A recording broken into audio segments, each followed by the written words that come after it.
Love story part 4 final climax. मंदिर में आयुष खून से लथपथ जमीन पर गिरा पड़ा था। सान्या उसकी चीख के साथ टूट चुकी थी। पुलिस ने आयुष के बाप को पकड़ लिया, मगर उसकी आंखों में अब भी नफरत की आग जल रही थी। आयुष की धीमी सांसों ने माहौल को और भी भारी कर दिया। सान्या उसके पास बैठकर रोते हुए बोली, तुम मुझे छोड़कर नहीं जा सकते आयुष। तभी आयुष ने बहुत मुश्किल से कहा, सान्या, ये कहानी अभी खत्म नहीं हुई। मेरा बदला अभी अधूरा है। उसकी आंखें बंद होने लगीं। सान्या ने कसकर उसका हाथ पकड़ लिया। आयुष को तुरंत अस्पताल ले जाया गया। डॉक्टरों ने कहा, अगर 12 घंटे में चमत्कार न हुआ तो इसे बचाना मुश्किल है। सान्या बाहर बैठी रो रही थी, तभी पुलिस इंस्पेक्टर उसके पास आया।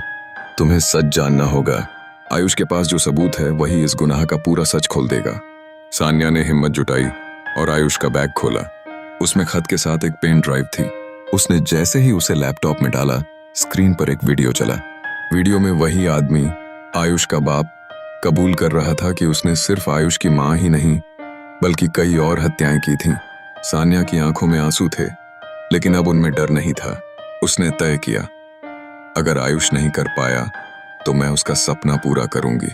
उसी रात उसने सबूत कोर्ट तक पहुंचाने का निर्णय लिया, लेकिन रास्ते में वही गुंडे फिर आ धमके। सान्या अकेली थी, पर दिल में आयुष की आवाज गूंज रही थी, डरना मत, सच की जीत होगी। उसने पेन ड्राइव को अपनी दुपट्टे में छिपाया और दौड़ पड़ी। पीछा तेज हो गया। अंधेरी सड़कों पर सान्या दौड़ रही थी और हर कदम पर मौत उसका पीछा कर रही थी। तभी अचानक उसके सामने वही पुलिस इंस्पेक्टर आ गया। इंस्पेक्टर ने उसे बचा लिया और सबूत कोर्ट तक पहुंचाया।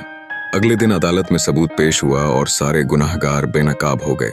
आयुष का बाप हथकड़ी में झुक गया। अदालत में गूंजा, उसे उम्र कैद की सजा दी जाती है।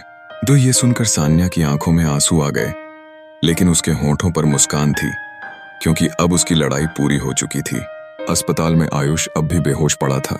सान्या उसके पास आई और फुसफुसाई, देखो आयुष, तुम्हारी मां को इंसाफ मिल गया।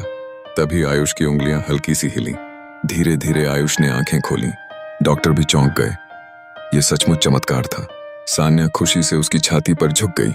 आयुष ने कमजोर आवाज में कहा, सान्या, तुमने मेरे लिए सब कुछ कर दिखाया। उसकी आंखों से आंसू बह रहे थे, मगर इस बार खुशी के थे। सान्या बोली, प्यार सिर्फ मोहब्बत नहीं होता, ये जंग भी होता है, और हमने ये जंग जीत ली। दोनों की आंखें मिलकर रो पड़ी। मंदिर की घंटियां जैसे फिर से गूंज उठीं, इस बार जीत की गवाही देने के लिए। यहीं पर उनकी कहानी का क्लाइमैक्स खत्म होता है, लेकिन मोहब्बत हमेशा जिंदा रहती है। तय है।